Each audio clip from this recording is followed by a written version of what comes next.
로마서 8장 9절부터 11절까지 한번 읽고 공부해 봅시다. 9절부터 11절입니다. 8장 9절부터 11절.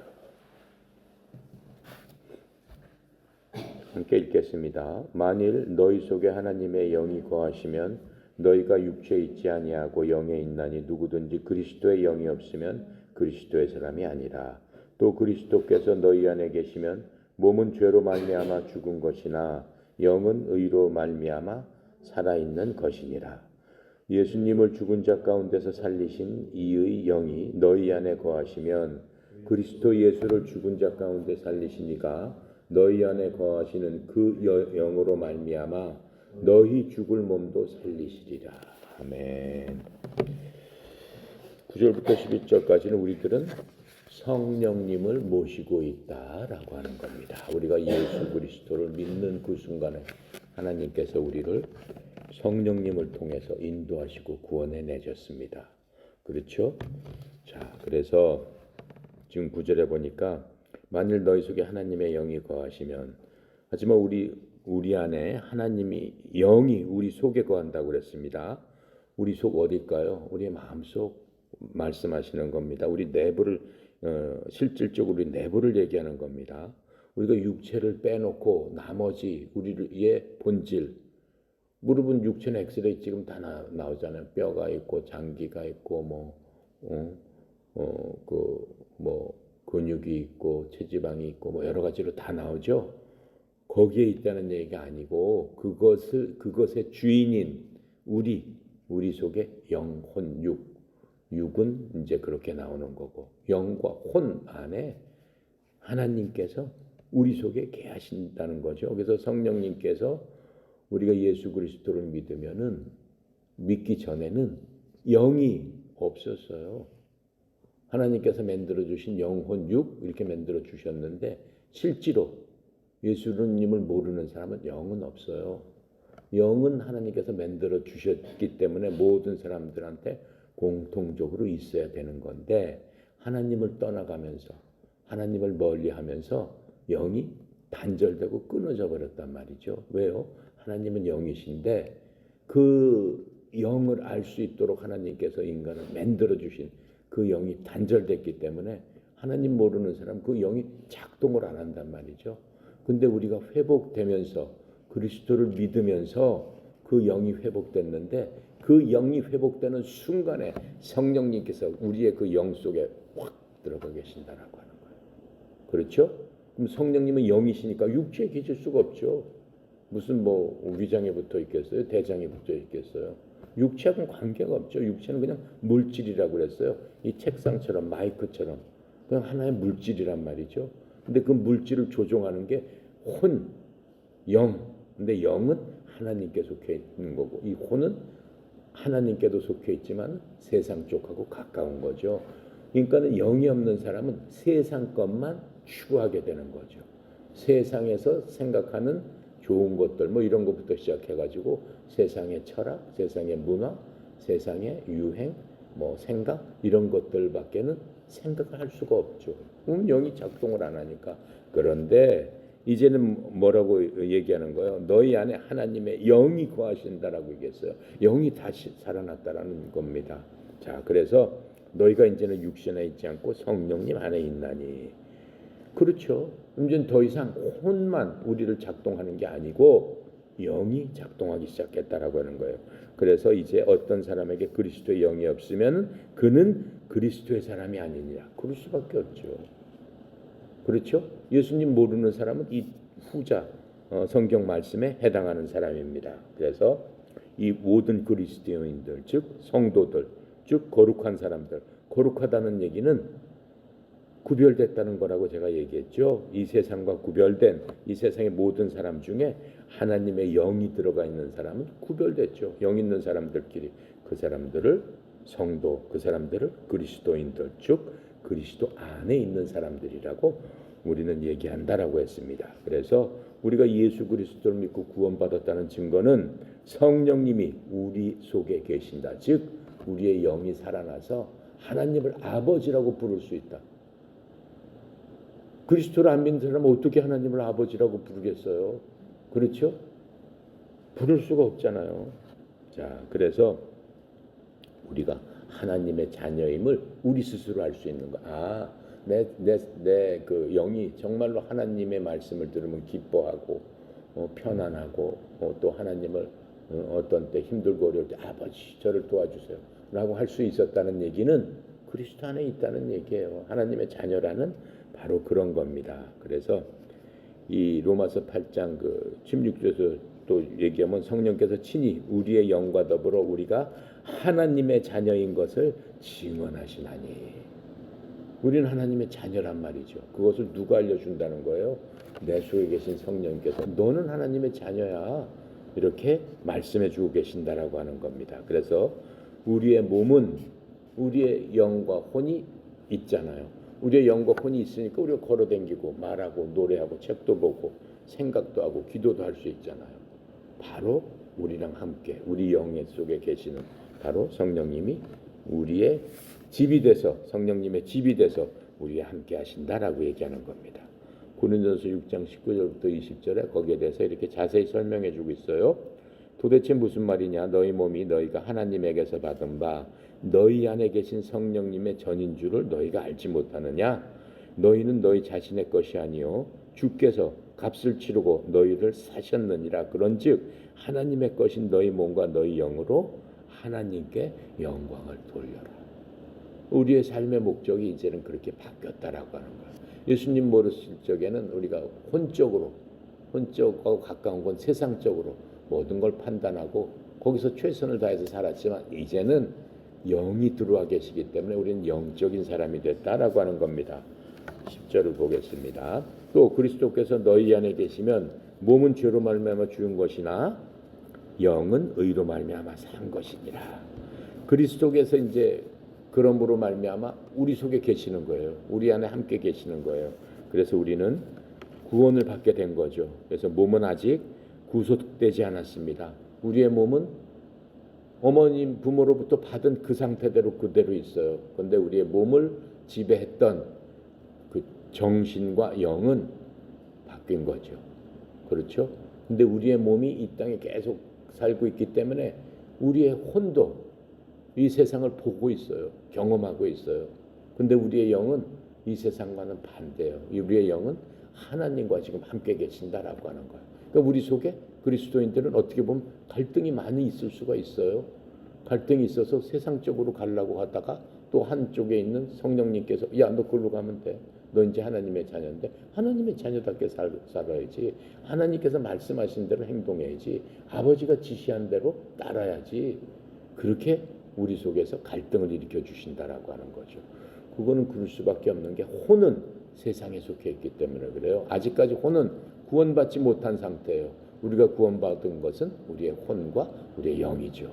그래서 우리의 몸은 언제 구원받아요? 만약에 우리가 살아있는 동안 예수님께서 이 땅에 재림하시게 되면 홀연히 우리를 먼저 구원해 주신다라고 그랬어요. 그때 우리의 몸도 구원해서 현재 이런 보잘것없는 몸, 유혹에 약한 몸, 병들고 그다음에 늙어지는 몸, 그런 몸이 아니고 하나님께서 만들어 주셨던 바로 그 몸, 쌩쌩한 몸으로 홀연히 예수님께 갈 수 있는 그런 몸을 된다라고 얘기하는 겁니다.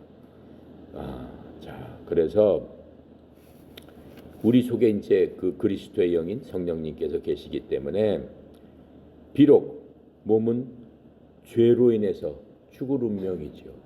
죄로 인해서 앞으로 누구나 다 죽습니다. 죄로 인해서 우리가 구속되지 못한 몸을 갖고 있기 때문에 우리 몸에 따라서 우리가 영적인 사람으로 영이 살아서 하나님과 교통하고 영 속에 우리 성령님 계시지만은 아직도 우리의 몸이 구속되지 못하고 죄 속에서 같이 사는 몸이기 때문에 때때로는 몸의 유혹에 따라서 우리가 넘어진다라고 했어요. 우리가 완벽하게 100% 순결하고 100% 완벽하지 못하기 때문에. 하지만 예전보다는 그렇게 쉽게 넘어지지 않죠. 계속 성령님께서 인도를 해주시기 때문에 그렇습니다. 그래서 조금이라도 우리가 육체로 인해서 육체의 욕심, 소욕, 이 세상으로 인해서 죄를 짓게 되면은 하나님의 방법대로 우리 몸은 죽을 수밖에 없어요. 죽을 운명인 겁니다. 하지만 우리의 영은 완전히 분리돼서 구원을 받게 되는 거죠. 그래서 우리의 몸이 이제는 몸도 구원받는 그러한 순간이 오게 되는 겁니다. 그래서 성령님께서 그 모든 일들은 우리에게 새로운 생명을 주심으로 말미암아 우리가 영원히 살고 육체도 신령한 그리스도와 같은 몸으로 부활할 수 있는 그런 자가 되었다라고 하는 겁니다. 만약 또 우리가 예수님을 만나보지 못하고 우리가 죽기 전에 육신이 쇠약해서 죽기 전에 죽게 되면은 죽어야 한 몸이지만은 언젠가는 우리는 어떻게 되는 거예요? 죽음으로부터 일으켜질 수밖에 없는 겁니다. 하나님께서 그것을 우리한테 약속을 해주셨어요. 어떻게 약속해 주셨냐? 우리 속에 들어가 있는 그리스도를 믿을 적에 하나님께서 선물로 주고 우리를 지키시는 그 성령님께서 믿는 사람들을 봉인했다라고 얘기했습니다. 편지를 쓰고 편지 내용물이 빠지지 못하도록 풀로 붙였듯이 우리도 새 사람으로 만들어 놓고는 그냥 풀로 딱 붙여서 우리의 새 사람을 아무도 영원히 살 우리 그 사람을 아무도 가져가지 못하도록 완전히 지켜주시고 있다라고 하는 겁니다. 그게 에베소서 1장 13절부터 14절에 보면은 설명해 주세요. 너희도 진리의 말씀 곧 너희의 구원의 복음을 들은 뒤에 예수 그리스도 하나님을 신뢰하였고 우리가 믿은 뒤에 또한 그리스도 안에서 약속의 저 거룩하신 성령님으로 봉인되었느니라. 이 영께서는 값주고 사신 그 소유물이 구속을 받을 때까지 우리의 상속 유업의 보증이 되사 그분의 영광을 찬양하게 하시느니라. 성령님께서 우리가 어떻게 살고 앞으로 어떻게 될 것이다. 하나님의 자녀로서 천국에서 어떻게 살 것이다. 그것을 보증해 주셨다라고 하는 거예요. 그래서 우리는 성령님을 갖고 있다. 보증수표를 갖고 있는 거예요. 그러니까 우리는 걱정할 필요가 없어요. 이 세상을 떠나고 이 세상에서 벗어나게 되면 우리 그 죄악된 육신에서 벗어나게 되면 보증수표를 받을 수 있다라고 하는 겁니다. 얼마나 좋은 겁니까? 자, 11절 보겠습니다. 예수님을 죽은 자 가운데서 살리신 이의 영이 즉 예수님을 죽은 어떤 그 자들로부터 일으키신 분의 그 영께서 너희 안에 거하시면 우리 안에 거하시면 그리스도를 죽은 자로부터 일으키신 분께서 너희 안에 거하시는 자신의 영을 통해 너희의 죽을 몸도 살리시리라. 지금 우리의 몸은 죽는다고 그랬습니다. 우리의 영은 이제 이미 살아났어요. 살아나서 걱정할 게 없어요. 우리는 결코 지옥으로 가지 않아요. 지옥의 고통을 맛보지 않습니다. 믿지 않는 사람은 지옥의 그 모든 고통을 영원히 맛봐야 되지만 우리가 영원히 살 곳은 하나님의 천국이고 예수님께서 그러셨어요. 내가 가서 너희들이 있을 곳을 마련하고 내가 너희들을 부르겠다. 부르는 날이 우리가 이 땅을 하직하는 날이에요. 우리는 그냥 죽지 않는다고 그랬어요. 하나님께서 말씀하셨잖아요. 공중에 나는 새를 봐라. 들에 핀 백합화를 봐라. 저것들이 그냥 지가 떨어지고 그냥 그 꽃도 그냥 지가 스스로 떨어지는 줄 아느냐? 아니다.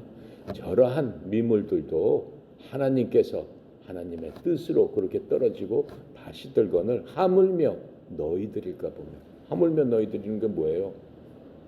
예수 그리스도에서 피로 값주고 산 너희들이 아니냐라고 하는 거예요. 그러니까는 소중한 너희들이라고 하는 거예요. 그러니까는 예수님께서 가장 귀중한 것을 내주고 우리들을 사셨다라고 하는 거예요. 내 것이 됐다라고 하나님께서 우리를 사신 너희들은 결코 그렇게 되지 않는다라고 말씀하고 있는 겁니다. 그래서 이 예수님은 메시아죠. 우리의 구원자이시죠. 그 구원자이신 그분의 이 땅에 오셔서 했던 그 모든 역사에 참여로 우리도 함께 참여하게 됐다라고 하는 겁니다. 그분의 역사가 뭡니까?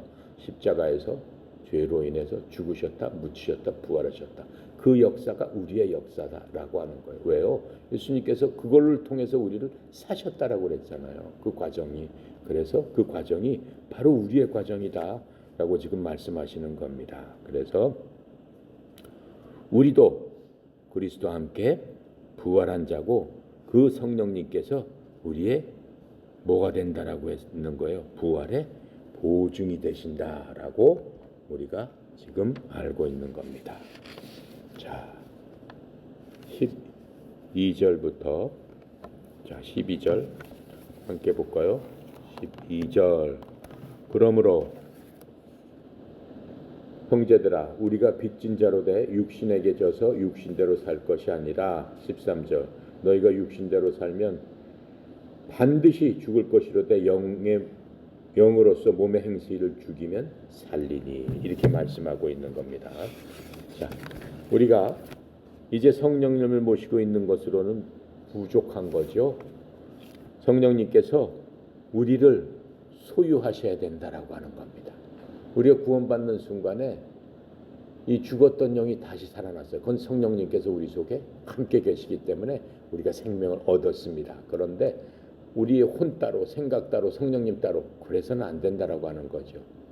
이제는 하나님의 자녀로서 그리스도처럼 100% 성령님께서 우리를 소유하셔야 된다라고 하는 거예요. 근데 바로 그 걸림돌이 되는 게 우리의 완벽하지 못한 혼과 우리의 구속받지 못한 육체예요. 하지만은 우리를 성령님께서 소유하시도록 우리의 혼을 내어드려야 돼요. 혼이라는 건 뭐예요? 우리의 의지, 우리의 생각, 이런 모든 것들, 세상을 바라보는 모든 것들, 그걸 혼이라고 생각하면 됩니다. 그 모든 것들을, 그 기준점을 하나님께 내드려야 되는 거예요. 그게 성령님께 우리를 내어드리는 거예요. 내어드리는 것이 많으면 많을수록 성령이 충만해진다라고 얘기하는 거예요. 성령을 이렇게 한 병으로 본다면은 맨 처음에 그 예수님을 믿게 되고 성령님과의 교류가 적을 적에는 그냥 성령님께서 그 빈 병으로 와서 계시는 거예요. 그러다가 예수님을 알고 말씀을 알고 하나님을 알고 하나님을 믿게 되면서 점점 채워지기 시작하는 겁니다. 그래서 가득 채워진 분량, 그건 어디까지 간다? 예수 그리스도의 믿음까지 가게 된다라고 하는 겁니다. 그것을 성령 충만이라고 하는 거죠. 그래서 우리는 항상 의지적으로 노력을 해야 돼요. 세상 길은 넓고 아주 화려하고 굉장히 가고 싶은 그건 유혹적인 길입니다. 그런데 성령님께서 제시하는 길은 세상의 눈으로 봤을 때는 그렇지 않아요. 힘들고 어려운 길이에요. 성령의 눈으로 봤을 때는 쉽게 얘기해서 내가 쉬는 날 좀 쉬고 그냥 몸이 편안하고 좀 즐겁고 좀 안식을 취하고 소위 얘기하는 대로 이것도 하고 저것도 하고 싶다라고 해서 하는데 한편으로는 쉬는 날이지만은 교회를 가야 되겠다. 교회를 가는 목적이 그냥 습관적인 게 아니고 내 마음속에 하나님의 말씀을 듣고 하나님께 예배하고 경배하는 것, 그것을 거룩하게 지켜야 되겠다 하는 마음과 계속적으로 싸우게 됩니다. 쉬는 날인데 아침에 좀 교회 가려면 또 일찍 일어나서 챙겨야 되고 차려야 되고 가서 또 말씀 들어야 되고 다 해야 되는데 어떻게 생각하면 너무 힘든 거예요. 오늘까지도 이렇게 쉬지 못하고 이렇게 오늘만 좀 쉬어야 되겠다 하는 마음과 그렇지 않지. 그래도 하나님 내가 믿는데 하나님께 가서 하나님의 말씀도 듣고 예배를 드려야지. 이런 마음들이 계속 부딪혀서 싸우게 된다라고 하는 거죠. 그때 내 의지를 꺾고 그래 하나님 기뻐하시는 일을 내가 해야 되겠다. 그곳에 가서 내가 많은 사람들과 같이 예배를 드려야 되겠다. 하나님께 일주일 동안 내가 그 잘못한 게 있으면은 그 시간에 가서 회개도 하고 다시 나를 다잡아야 되겠다라고 하는 그러한 마음이 한쪽에 있다라고 하는 거죠. 그건 성령님께서 우리에게 가르쳐 주시는 마음입니다. 만약 예수님을 안 믿었다면 그런 마음 자체가 생길 수가 있겠어요?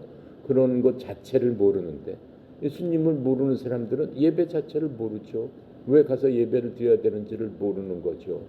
근데 우리는 이미 성령님께서 우리 속에 계시기 때문에 그런 것들을 알고 그런 것들을 지키기 위해서 노력을 하는 사람들이다라고 하는 겁니다.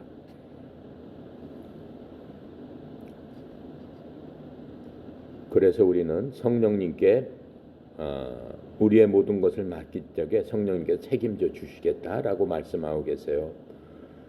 성령님께서 우리를 판단하고 우리에게 그리스도를 알려주시고 또 우리가 그리스도를 믿었을 적에 우리에게 영원한 생명을 이미 부여해 주셨기 때문에 성령님은 생명의 영이시기 때문에 내가 생명을 주되 더욱더 풍성하게 주리라라고 하는 거예요.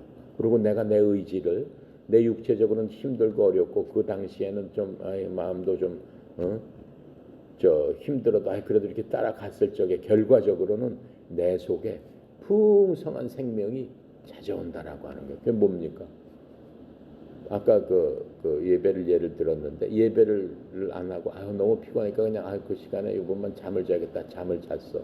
잠을 자고 일어났을 때 하고 피곤함에도 불구하고 내가 억지로라도 교회에 가서 앉아서 하나님을 바라보고 내 속의 것들을 하나님 앞에 내려놓고 내 믿음을 대로 내가 원하는 것들을 하나님과 대화를 하고 교통하고 왔을 적에 그 주는 그 피곤 풀렸을지 모르지만은 뭔가 공허한 느낌이 있어요. 근데 하나님 앞에 갔을 적에 그렇게 했을 적에는 내 마음속에 몸은 더 피곤할 수도 있지만은 뭔가 새 힘을 얻는 것 같고 희망이 있는 것 같고 내 속에 뭔가 힘이 솟는 것 같아요. 그게 성령님께서 나는 너희들에게 생명을 주되 더 풍성한 생명을 주러 왔느니라 라고 한 바로 그 말씀을 우리가 체험을 할 수 있는 겁니다. 그래서 성령님은 그리스도께 우리가 순종할 수 있도록 우리를 격려해 주십니다. 우리에게 힘을 주십니다. 그래서 우리가 그리스도와 같이 될 수 있도록 성화될 수 있도록 도와주시는 분이다라고 했습니다. 또 성령님께서는 죽음의 영이기도 하세요. 생명의 영이기도 하지만 무엇을 죽일 수 있다는 거예요? 우리의 몸이 죄악된 행동에서 죽일 수 있도록 우리에게 힘을 주시는 거예요. 예를 들어서 어떤 사람이 담배를 끊고 싶다, 마약을 하는데 마약을 끊고 싶다, 음행이 습관적으로 있는데 그런 거 끊고 싶다라고 했을 적에 내 힘으로는 안 됩니다. 왜요? 그 내 육체가 그것을 좋아하기 때문에 그래요. 내 육체를 붙들고 있는 내 혼이 그것을 막 탐닉하고 그쪽으로 그 혼은 갈 수밖에 없어요. 계속. 그런데 그것을 제어하고 끊고 할 수 있는 것은 그 모든 행실, 습관, 나쁜 것들을 죽일 수 있는 것은 오직 성령님, 하나님의 영이 우리를 제어시킨다라고 하는 거예요. 어느 날 제어시킨다라고 하는 거예요.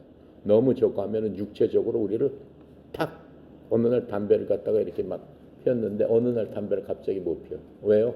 너무 역겹게 만들어버린 거예요, 몸을. 근데 그렇게 해도 이 사람이 계속 그런 짓을 하고 그 의지가 약해가지고 성령님의 말씀을 안 듣고 끝까지 하나님 보시기에 야 이건 너무하네. 야 이건 내 자식이 어떻게 하다가 이렇게 약하게 됐을까? 라고 하나님께서 어떻게 하신다고 그랬어요? 그 악한 육체를 하나님께서 쳐버리신다 그랬어요. 그럼 무슨 뜻이에요? 죽이신다라고 하는 거예요. 왜요?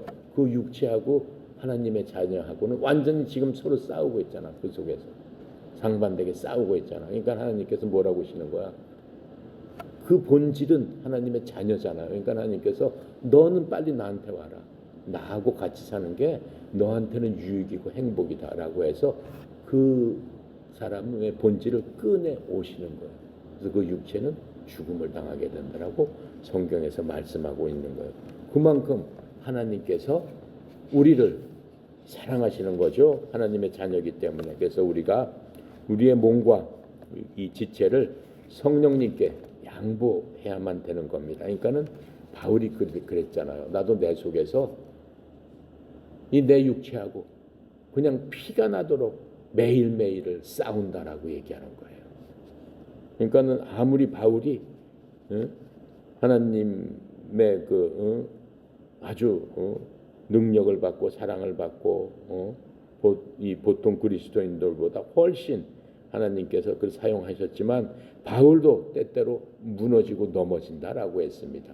그래서 내가 피나기까지 싸우고 내가 내 육체를 생각했을 때 내가 괴수 중에 괴수구나 라고 자기가 한탄했을 정도로 우리가 그렇게 싸움을 할 수밖에 없다라고 하는 겁니다. 그래서 우리 안에서 그리스도와의 죽음과 부활이 우리들에게 적용될 수 있도록 하나님께서 우리를 도와주시고 있는 겁니다. 그래서 우리가 이 세상 사는 동안에 그 성령님을 항상 내 속에 계신 성령님을 항상 의지하고 사모하고 그분한테 모든 것들을 맡기고 하는 그런 것들이 습관적으로 돼야 되는 겁니다. 그래서 성령님은 우리 육신의 일들을 죽음으로 몰아넣는 거죠. 끊어버리도록 몰아넣어버리는 거죠. 나쁜 일을 하지 않도록, 습관적인 모든 것들을 하지 않도록, 생각도 안 나고 그 행동에서 옮기지도 않도록 그렇게 몰아넣어 주신다라고 하는 겁니다. 그리고 성령님의 일들을 하도록 우리를 격려해 주신다라고 하는 거예요. 성령님의 일들이 그리스도의 일이에요. 그래서 우리가 뭘 하게끔 한다는 거예요. 갈라디아서 5장 20절인가요? 성령의 열매는 사랑과 희락과 기쁨과 오래 참음과 믿음과 온유와 절제와 부드러움이니, 그렇죠? 이런 것을 끊을 자가 없느니라. 거기서 누구도 끊을 수가 없느니라. 왜요? 이미 성령님께서 우리 속에 계시고 우리를 지키고 보호하시고 우리를 끝까지 봉인하셨기 때문에, 봉인을 했기 때문에 누구도 그 봉인을 풀어서 우리를 데려갈 수가 없다라고 말씀하고 있어요. 봉인을 풀 수 있는 분은 누구예요? 오직 우리가 하나님 앞에 갔을 적에 하나님께서 우리의 봉인을 풀어서 우리로 하여금 우리의 자리에 앉혀주신다라고 말씀하고 있는 겁니다. 자, 그래서 오늘은 11절까지 했습니다. 내일 12절부터 하도록 하겠습니다. 기도합니다. 감사하시고 거룩하신 하나님, 참으로 하나님의 은혜의 영광을 찬양합니다. 이 시간 하나님의 말씀으로 성령님께서 우리의 마음속에 전이 되셔서 우리의 영이 항상 풍성하게 더 풍성해질 수 있도록 우리의 모든 것들을 주께 양보하며 하나님의 말씀으로 기뻐하는 그러한 저희들 다 되도록 인도하여 주었사오니 하나님의 은혜의 영광을 찬양합니다. 특별히 옆에 속해 있는 하나님의 자녀들을 축복하여 주셔서 이 땅에서도 하나님 기뻐하시는 그러한 일을 할 수 있도록 힘과 능력과 용기도 허락하여 주시옵소서. 전국에 흩어져 있는 모든 지부장들, 하나님의 사람들을 주님께서 격려해 주시고 인도해 주셔서 하나님의 기쁨이 되게 주여 도와 주시옵소서. 특별히 송영희 사장님 협회를 이끌어 갈 때마다 하나님께서 새로운 힘을 주셔서 영육간의 강건함과 형통함으로 하나님의 그 사랑을 필요한 곳곳마다 나눠주는 놀라운 주의 종으로서의 사명도 잘 감당할 수 있도록 도와주시옵소서. 오늘도 온전히 주께 의탁합니다. 감사드리며 우리 주 예수 그리스도 이름으로 기도드렸습니다. 아멘.